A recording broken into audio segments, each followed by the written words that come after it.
aproveitar para explicar e já gravar a explicação, porque pode ser que me ajude, né? Eu tô fazendo um projeto de pesquisa para entender como os espaços hackers e como a formação ou a autoinstrução, principalmente, dos hackers ou dos techs, enfim, é capaz de gerar subsídios para uma outra forma de se entender aprendizado. Uma outra forma da gente passar por algo que não seja a escola. E eu acho que muito do aprendizado de quem se identifica de alguma maneira, tanto com a ética hacker, tanto com o modo do fazer do hacker e do seu próprio aprendizado enquanto pessoa de tecnologia, passa por muito disso de desconstruir a escola.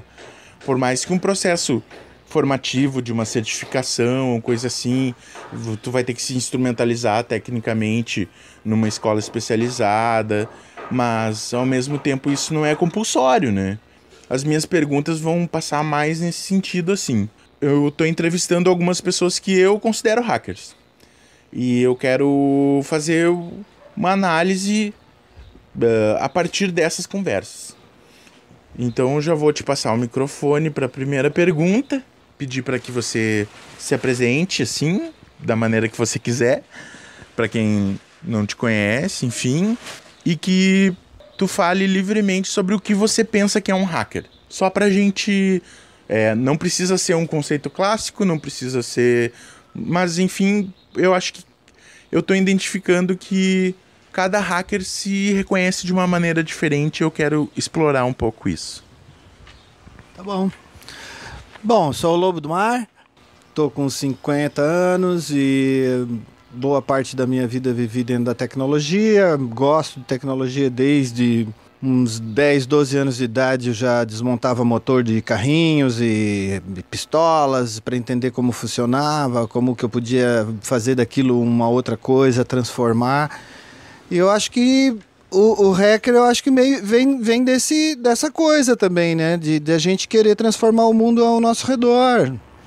E quase sempre tentando melhorar as coisas que a gente vê, coisas que às vezes vêm enlatadinho, né, e tal, mas que a gente possa se apropriar, desmontar, entender como funciona e de repente melhorar o processo, né? Então eu acho que meio que o termo hacker para mim está ligado nisso. Eu aprendi a programar cedo, trabalho com internet desde cedo, bancos de dados, então linguagens de computador para mim sempre foi uma coisa muito natural para mim, sempre tive paixão por coisas eletrônicas e tudo que tivesse botão ou de alguma forma programasse um despertador, um Betamax para gravar num horário que eu queria gravar e automatizar as coisas, fazer com que as coisas funcionassem melhor. Sempre foi esse para mim o conceito de hacker. Entender, se apropriar e melhorar. E hoje eu vejo que esse conceito também se aplica à sociedade. Você pode pegar mecanismos governamentais, se apropriar dele, melhorá-lo e torná-lo melhor, né? Como que a gente pode transformar um sistema de filas de atendimento de hospitais, entendê-lo, como funciona, fazer uma pesquisa de como funciona, como que a gente pode balancear e oferecer um atendimento melhor para as pessoas. Então, a gente pode hackear qualquer coisa. Uma comida, uma receita, entendeu como que a receita funciona, poder entender ela e aplicar a outras coisas que estão acessíveis na tua região. Então, para mim, esse é o conceito de hacker, é quebrar, né? A tradução do hacker é quebrar. Quebrar, abrir, entender o que tem por dentro e tentar fazer disso uma coisa melhor ou se apropriar disso para juntar uma parte daqui com outra parte dali e você construir outras coisas. E o próprio conhecimento, você quebrar o conhecimento, parte desse pressuposto, de você poder juntar várias matérias, disciplinas, e quebrá-las e uni-las de formas diferentes, de forma a construir um conhecimento novo, que é o que a gente não encontra dentro da academia, na maioria das vezes, essa interdisciplinaridade. O mundo não é feito de matérias isoladas, disciplinas isoladas. Então, o processo do hacker aprender de forma autodidática passa por esse processo de não estar formalizado dentro de uma lei, de uma regra, de que tem que ser assim. Muitas vezes a gente descobre coisas novas justamente só por misturar disciplinas diferentes, né? Então a educação tradicional não proporciona isso. Eu acho que hackear, né, partindo desse conceito de hackear, quebrar, desconstruir e reconstruir com outras informações, com outras disciplinas, com intercâmbio de outros conhecimentos, é o que faz para mim uma paixão, o trabalho de hacker, né? De ficar descobrindo coisas novas, mixando com conhecimentos antigos e sempre buscando dar um passo à frente. É isso que eu entendo.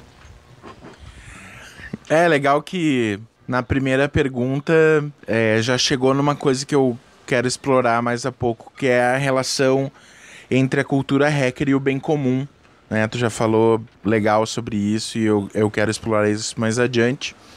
E também sobre a coisa da autoinstrução, que eu acho que é fundamental na ética hacker, principalmente. Mas antes eu queria me fixar um pouco ao termo, né? Apesar de que eu acho que o termo é uma coisa aberta, mas me parece que os filmes de Hollywood e a mídia criaram um hacker diferente do que a gente entende com hacker. Então eu queria saber um pouco a tua opinião sobre isso, assim. Bom, eu acho que sempre Hollywood direciona o discurso, né? E quem mantém o discurso, quem controla o discurso, controla um pouco a realidade, né? Então, essa coisa de que todo hacker é do mal, isso é bobagem, não existe. Na maioria das vezes, o hacker de verdade, a intenção dele é melhorar o mundo que o cerca, evoluir o mundo que o cerca, fazer dele melhor. Então, e certamente começa por fazer o mundo melhor para ele, mas ele não se atém a isso, né? Porque você não existe graça em você quebrar as coisas, remontar, reconstruir, fazer melhor para você e só. Não, acho que o mais interessante é fazer com que essas novidades cheguem ao máximo de pessoas possível e causem uma transformação no maior número de pessoas, né? Na vida do maior número de pessoas. Então, eu não vejo, na grande maioria das pessoas que eu reconheço como hackers, não vejo um instinto do mal, como prega Hollywood. Não vejo. Vejo muito mais pessoas interessadas, até pelo conceito do próprio open source, que está na base da maior parte do conhecimento hacker, né? Do acervo de conhecimento hacker, está o open source. E não seria de outra forma, porque você, dentro de mecanismos capitalistas, você não tem acesso à informação, a informação é controlada, é cara, os cursos de certificações são extremamente caros, então o cara que paga 20 mil para fazer um curso de certificação extremamente caro, ele não vai dar uma informação de graça para o vizinho, ele vai cobrar 100, 200 reais a hora. E isso não é o que acontece na comunidade dos hackers, né? Na comunidade dos hackers você entra num fórum como aprendiz, tira muita informação de graça dos que estão há mais tempo dentro da tecnologia, dentro do open source, e daqui a pouco você se sente na obrigação de repassar o conhecimento que você recebeu, porque, porra, eu recebi de graça, então se alguém me perguntar agora, por que eu vou cobrar? Né? E com raras exceções, né? Tem sempre quem tira o aproveito, mas não é o modus operandi do open source, até pela própria licença, né? GPL, ela direcionou muito as pessoas que lidam com open source. GPL, em teoria, você tem que fornecer o código junto com a peça de software pronta, compilada. Então, é uma obrigação você desenvolver algo e tornar ele público, inclusive como você fez, para que outras pessoas possam ou melhorar o que você fez, ou usar parte do que você fez para melhorar o que eles estão fazendo. Então, isso é sempre uma prática de comunidade, né? E se você olhar pelo que a gente vê em outros tipos de licença, quanto atraso a humanidade tem, porque tecnologias que foram descobertas estão patenteadas e não podem ser utilizadas porque tem royalties altíssimos, né? Então, quer dizer, se o cara descobrir a cura do câncer, o cara vai ter uma patente que vai proteger ele de só ele poder vender isso pelos próximos 20, 30, 40, 50 anos. E se ele quiser vender, porque se ele não quiser vender, que ele resolver lucrar ou engavetar, porque tratamentos de câncer dão mais lucro do que a cura, nós vamos continuar na mesma. E isso acontece em todas as áreas, né? No software é um exemplo, né? Então, onde estaria o nosso software se não fosse o open source, né? Muito dos mercados capitalistas atualmente estão correndo atrás das coisas que o open source está desenvolvendo, né? E isso criou uma mola que impulsionou também um mercado que estava estagnado, né? Se a gente pegar a Microsoft, por exemplo, né? Guardar os direitos da marca, durante muitos anos o que a gente via de evolução do Windows era só interface, né? De uns tempos para cá eles começaram a ter que se puxar mesmo em melhorar a tecnologia, porque o Linux já estava fazendo coisas que o Windows não fazia. E agora recentemente eu vi que a Microsoft vai lançar o primeiro Linux pago. Mas enfim, faz parte, né, do processo democrático do open source e de toda a ética hacker. Nós desenvolvemos, puxamos para frente a sociedade, a comunidade como um todo, e se algum eventualmente virar uma ideia para um produto comercial, que seja, mas a gente não está pensando nisso, a gente está pensando no benefício da comunidade como um todo. Acho um desserviço, assim, o que Hollywood faz, mesmo que a fantasia às vezes seja muito bonita, né? Ainda que uma Matrix seja muito legal, enfim, mas às vezes presta um desserviço bem grande para a comunidade. E eu vou pegar um pouco essa coisa que você falou sobre os royalties e open source e vou dar uma explorada um pouco mais nisso, porque é incrível, né, como o open source teria toda, e tem ainda, né, a possibilidade de campo dentro da academia. E a gente vê universidades hoje, no dia de hoje, que estão virando todos os seus esforços para desenvolver produtos que obtenham royalties, inclusive com departamentos especializados em royalties e com grandes empresas montando parques de pesquisa dentro dos campos universitários, né? E aqui a gente pode citar o exemplo da Dell, com um espaço dentro da PUC-RS, né? É claro que essas empresas também não deixam de olhar para o software livre, mas uma cultura de software livre dentro da universidade, majoritariamente open, poderia estar contribuindo bem mais, como o caso da BSD, né, de Berkeley, que é um projeto lindíssimo e que muitas vezes, apesar de rodar em maior quantidade de servidores do mundo inteiro, BSD, a cultura open source muitas vezes fica longe dos muros da academia, né? Eu queria que tu falasse um pouco sobre isso, assim, como é que tu vê que poderia ser, não necessariamente daquilo que é.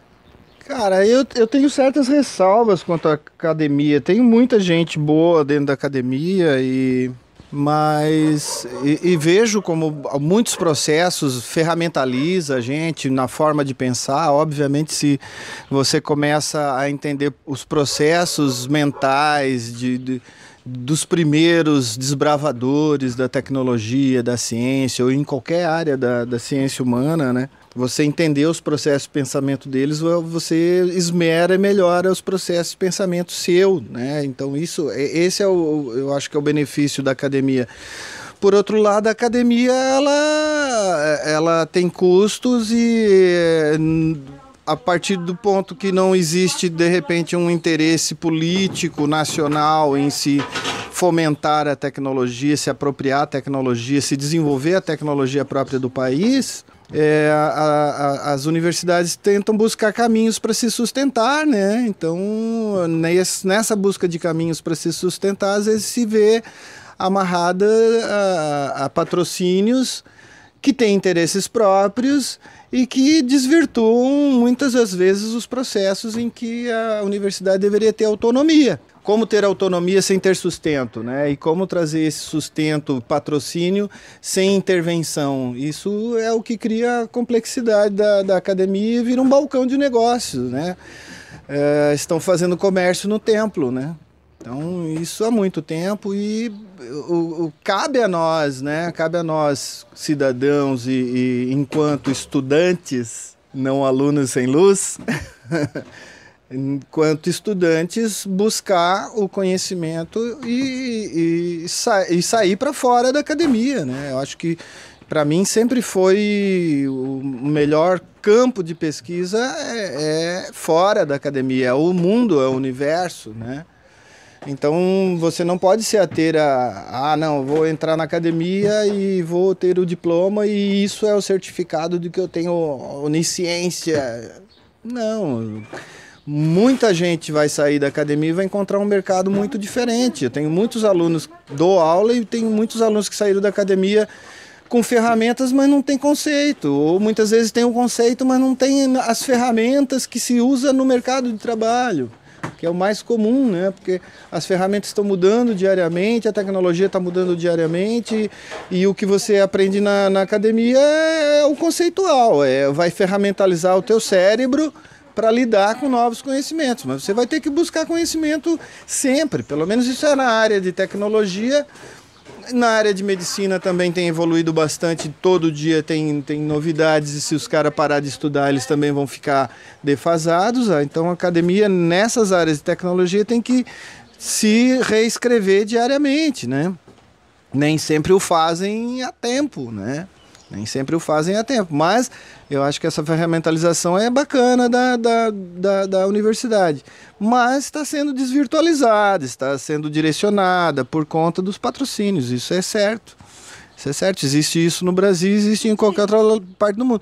No primeiro mundo, talvez, existe um certo grau maior de liberdade, como MIT, Berkeley e tal, porque o número de patrocinadores é bem maior, então eles talvez consigam ter um pouco mais de liberdade de pensar por si próprio e fugir das amarras do direcionamento, né? Enquanto que a gente aqui, às vezes, luta para ter 1, 2 patrocinadores, fica mais amarrado a 1, 2 patrocinadores, né? Lá eles têm essa possibilidade de dizer, se nós não tivermos liberdade com esse patrocinador, mudamos de patrocinador. Aqui nós não temos essa liberdade. Talvez seja isso. É bem interessante isso, né, de que a universidade, enquanto espaço de formação, ela vai te instrumentalizar em conceitos e ideias sempre direcionadas ao mercado, né? Isso é bem evidente. Ao mesmo passo, a gente tem os coletivos hackers, os hacker spaces, os hacker clubes e os fóruns que eles desfazem essas barreiras, né? Eu queria te ouvir um pouco sobre isso. A internet eu acho que foi a grande sacada, né, cara? Eu acho que quem criou a internet, mesmo dentro do mundo capitalista, não imaginaram o impacto que a internet teria na sociedade. Ela criou uma brecha de liberdade, né? Uma fresta de ar puro, onde a gente hoje consegue. Antigamente existia o manual vermelho do Linux, né? Que era estudado na madrugada, nas universidades, na calada da noite, como uma coisa, quase como uma seita secreta, né? Então ali se aprendia os primeiros passos da semente do hacker, né? Da ética hacker, do desmontar o código e tal. A gente aprendia ali, na calada da madruga. Hoje nós temos essa informação amplamente disponível na internet. Então, os melhores algoritmos, os melhores códigos, as melhores tecnologias hoje estão abertas na internet, nos fóruns, e mesmo que você não tenha esse dom autodidata de aprender sozinho, de investigar e descobrir sozinho, existe muita gente nesses grupos hackers, esses fóruns e etc., nesses clubes, para te dar o primeiro empurrão, os primeiros passos, porque depois que você pegou o beabá de como fazer essas coisas, começar a descobrir sozinho é uma tarefa mais simples. O difícil é esse começo, principalmente quem já vem de uma cultura de usar software proprietário durante muitos anos e tal, se desmembrar disso, se desvincular desse conceito de receber as coisas mastigadas e fazer as coisas do jeito que você quer, leva um certo tempo. Mas quem começa cedo, entra numa comunidade hacker, entra num clube hacker, num fórum hacker, ele acaba vendo as vantagens de se perder um pouco mais de tempo, mas se perder um pouco mais de tempo sabendo o que está fazendo, entendendo o que está sendo feito, por que as coisas acontecem como são e o que eu posso fazer para mudar. Né? Esse é o grande pulo do gato dessas comunidades, e eu acho fantástico. E é uma liberdade que você não vai ter numa academia, por exemplo. Você vai ter que seguir a receita de bolo, né? E muitas vezes criar um projeto, mas muitas vezes você não vai ter essa liberdade de intercâmbio de informações que na comunidade hacker você consegue ter, né? Eu vou explorar agora esse senso de comunidade que tu já tinha dado lá na primeira resposta, porque eu acho que é a partir disso que as pessoas podem se sensibilizar um pouco mais e compreender que ser hacker não é aprender só para si, né?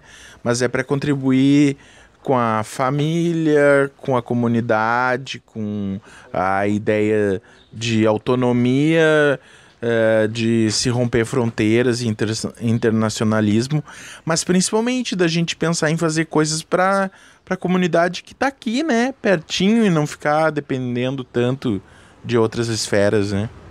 Isso eu acho bem bacana, porque assim, muitas das iniciativas que a gente vê no mundo capitalista, principalmente, você pensando em termos de techs, startups e tal, em geral vem um angel de fora, te dá um investimento e tal, e depois que o negócio está bombando, né, uma iniciativa bomba, dá certo e tal, o dinheiro vai para fora.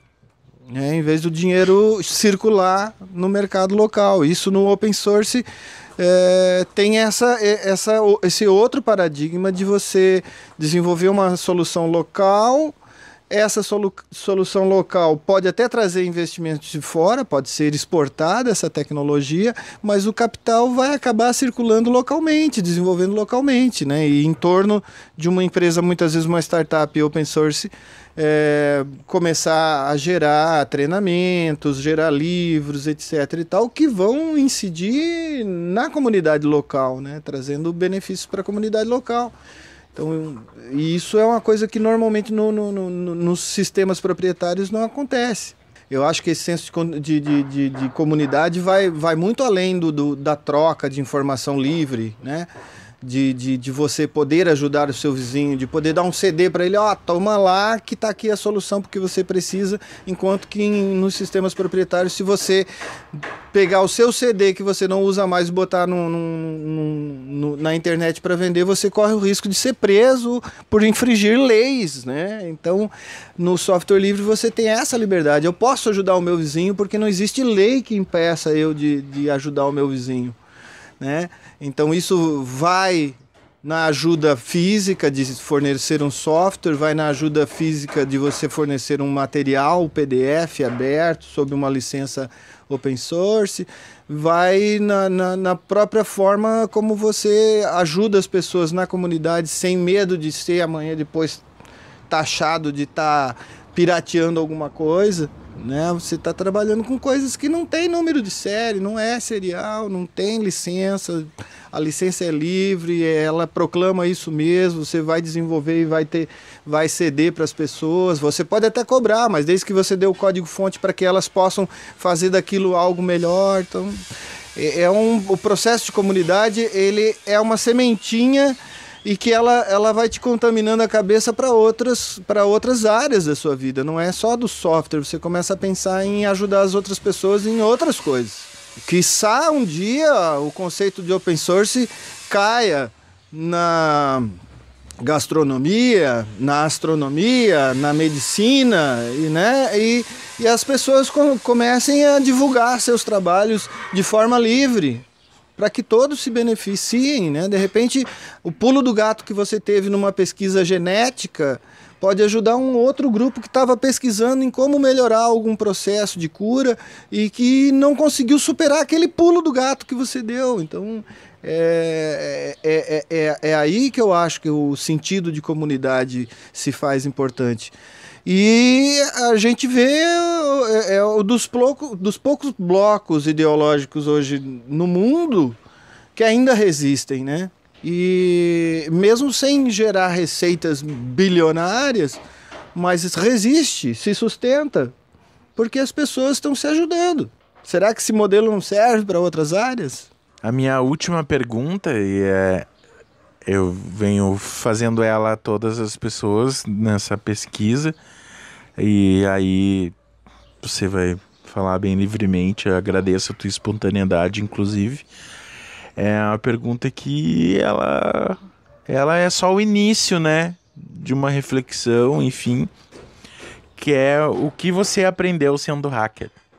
Cara, aí fica complicado de responder, mas assim, eu acho que pensar fora da caixa, eu acho que isso é o que mais eu valorizo assim, de todo o aprendizado hacker, né, de você ver que existe outras formas de pensar, outras formas de resolver as coisas e que quando você está fechado numa única forma de pensar, que é o que acontece normalmente dentro de um sistema proprietário, capitalista, comercial, você fecha a cabeça para as outras possibilidades. E no universo hacker, por mais que uma empresa mega milionária tenha os melhores 1000 programadores do mundo, eles não são páreos para 2, 3, 4 milhões de programadores medianos.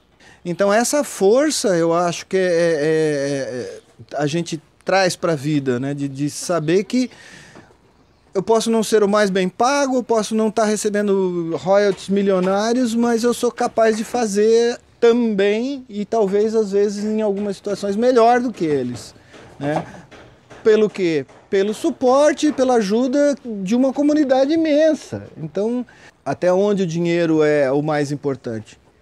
Se eu luto por algo mais eficaz, mais eficiente, muitas vezes eu encontro essas soluções não no mercado do comercial, mas no mercado aberto, onde as pessoas trocam ideias e se apaixonam pelas ideias uns dos outros e se ajudam para que muitas ideias pequenas virem coisas gigantes, como foi o caso do Linux, como é o caso de tantos projetos bonitos do open source, né? O Firefox, o LibreOffice e etc. Coisas que foram feitas assim, começando um trabalhinho de formiga, virou uma paixão de uma comunidade, cresceu e hoje beneficia tanta gente. Então, muito do que eu valorizo do open source é mais do que o próprio software em si, é a comunidade. Eu acho que o que eu mais valorizo é o conceito filosófico de ajudar a crescer. Ao invés de ficar fazendo 10.000 versões de um mesmo software, se abraçar num que já está numa forma estável e que você possa ajudar a melhorar. Então,